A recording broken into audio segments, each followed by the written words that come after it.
On this day in Seventh-Day Adventist history, April 13, 1900, Ella Eaton was born April 7, 1853, the oldest of 4 children raised at the Seventh-Day Baptist. Her parents, recognizing her intelligence, enrolled her into school at the age of 3. She would graduate from Alfred University at the age of 19, making her, at the time, the youngest woman at the time to have ever graduated.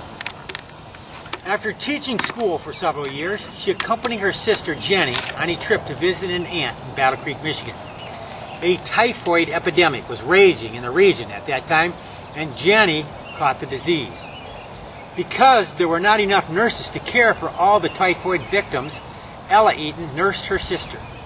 During this time, she met Dr. John Harvey Kellogg and decided to take classes in his new hygiene school. When Dr. Kellogg saw that she was also a talented writer, he asked her to become the editor of his Good Health magazine. Kellogg and Ella would marry in 1879. In 1883, Ella Kellogg set up an experimental kitchen at the sanitarium. Her husband's brother, Will Keith Kellogg, also came to work at the Battle Creek Sanitarium. The sanitarium advocated a healthy plant-based diet. In 1892, Ella would publish her first cookbook.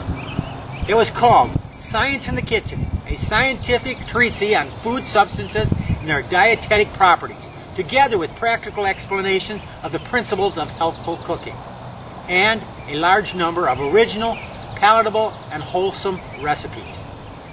That's quite a mouthful for a title. Ella worked long hours, often into the night, with her husband and brother-in-law.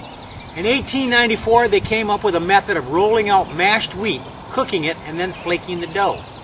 The patients liked this toasted cereal, and most people gave Dr. Kellogg the credit for it, but he said that Ella played the key role.